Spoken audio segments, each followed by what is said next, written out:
Hello বন্ধুরা, কেমন আছো সবাই? আশা করছি সকলে ভালো আছো। প্রিয় বন্ধুরা, আজকে তোমাদের জন্য নিয়ে এলাম আরও একটি নতুন গল্প।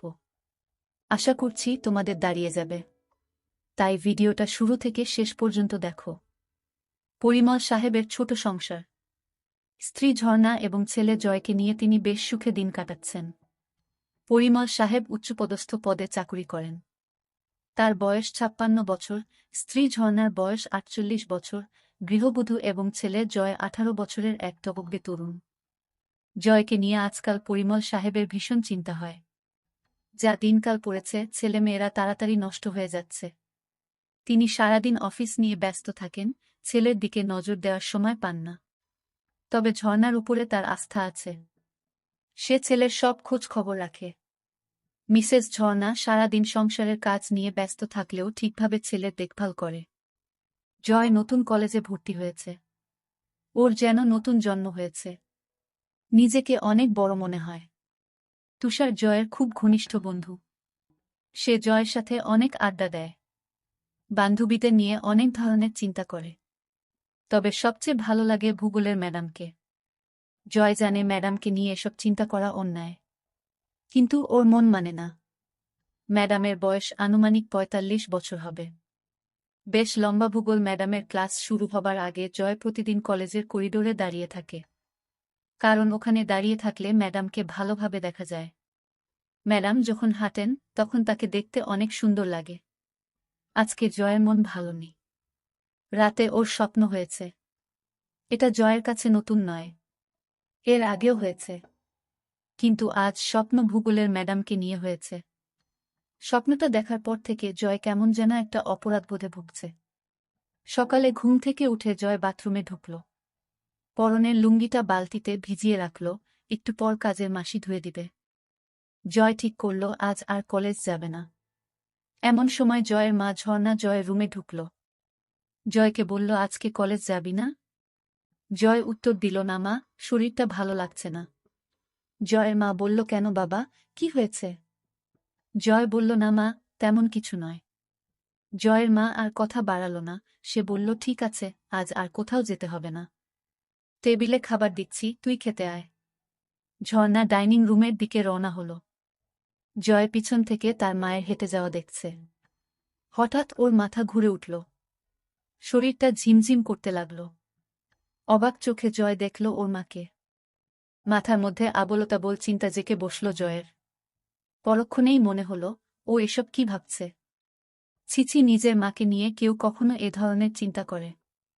জয় মুখ ধুয়ে রুম থেকে বের হল। তুষারকে ফোন করল। হ্যালো, আন্টি তুষার আছে? ওপাশ থেকে বলল, কে? জয় নাকি? জয় বলল, হ্যাঁ আন্টি, আমি জয়। একটু ধরো বাবা, ডেকে দিচ্ছি। একটু পর তুষার ফোন ধরল। কি রে জয়, কি খবর?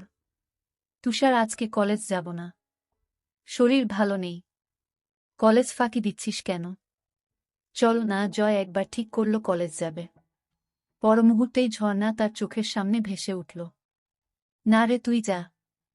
আমি আজকে আর যাব না। ফোন রেখে জয় খাবার খেতে বসল।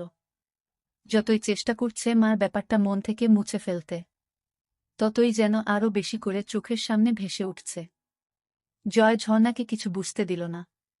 ঝর্ণাও টের পেল না যে সকাল থেকে তার ছেলে ড্যাব ড্যাব করে তাকে দেখছে।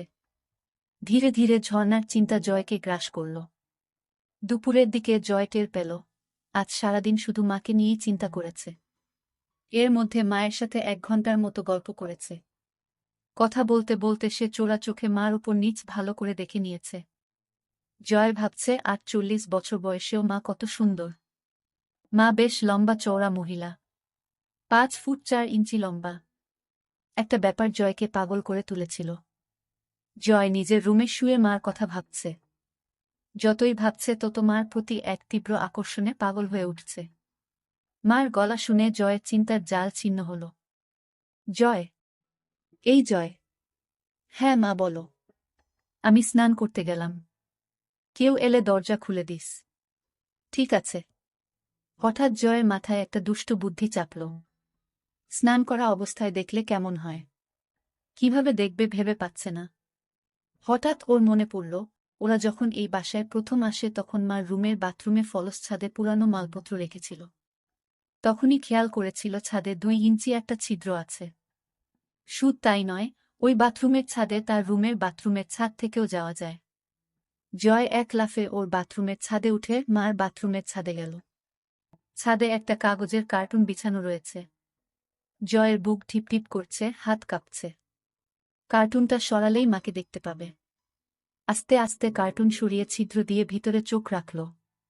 মা এখনো বাথরুমে ঢুকেনি। জয় আর উত্তেজনা ধরে রাখতে পারছে না। ছাদে বসে মার অপেক্ষা করতে লাগল।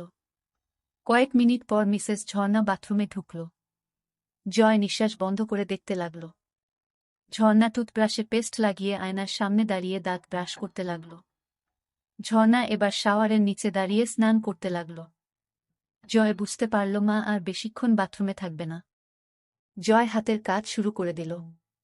2 মিনিটের মাথায় জয়ের কাজ শেষ হয়ে গেল। ঝর্ণা বাথরুম থেকে বের হল, জয়ও নিচে নামল। দুপুরে মা ছেলে একসাথে খেতে বসল। খাওয়ার পর জয় নিজের রুমে শুয়ে একটা বই পড়তে লাগল। বইতে মা ও ছেলের অনেক গল্প আছে। সে মজা করে গল্পগুলো পড়তে লাগল। ঘণ্টা খানেক পর জয় শুনতে পেল মার ঘরে ফোন বাজছে। ঝর্ণা ফোনে কথা জয়কে ডাকল।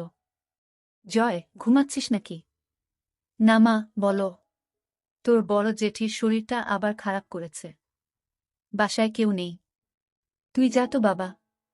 আশেপাশে কোনো ডাক্তার থাকলে সাথে নিয়ে যা। জয় ঝটপট রেডি হয়ে রওনা দিল। জয় পৌঁছে দেখে জেঠির শরীর যতটা খারাপ ভেবেছিল ততটা খারাপ না। জয়ের জেঠির বয়স 50 বছরের মতো হবে। জয়কে জেঠি নড়ে উঠল। জয়, এসেছিস? জেঠি, তোমার শরীর কি খুব খারাপ? হ্যাঁ বাবা, সকাল থেকে শরীরটা খুব ব্যথা করছে। ডাক্তার ডাকব? ডাক্তার লাগবে না। এখন কেমন বোধ করছো? ওই যে বললাম, খুব ব্যথা। কোথায় ব্যথা করছে? পিঠে আর কোমরে। ম্যাসাজ দিলে ভালো লাগবে? বুঝতে পারছি না। জয় ম্যাসাজ শুরু করল। কিছুক্ষণ পর জয় বুঝতে পারল জেঠির ব্যথা কমছে। ভালো লাগছে জেঠি? হ্যাঁ বাবা, খুব ভালো লাগছে। ঘুম ঘুম ভাব হচ্ছে। ঠিক আছে, তুমি ঘুমাও। কয়েক মিনিটের মধ্যে মিনু ঘুমিয়ে গেল। তার নিঃশ্বাস ভারী হয়ে উঠল। এদিকে জয় বাসা থেকে বের হওয়ার পর মা জয়ের রুমে ঢুকল। ছেলেটা সবকিছু অগোছালো করে রাখে।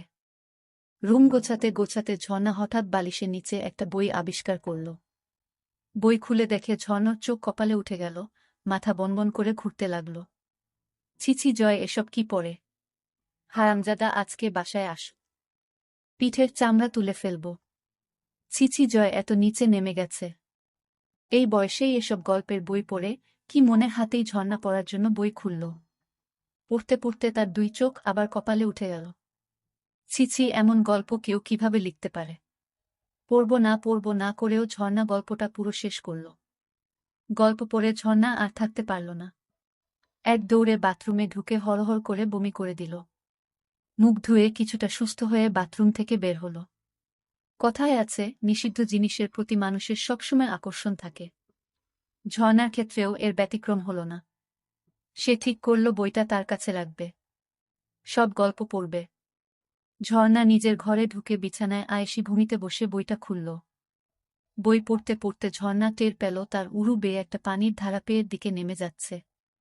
ঝর্ণা বুঝতে পারল ব্যাপারটা কি হচ্ছে।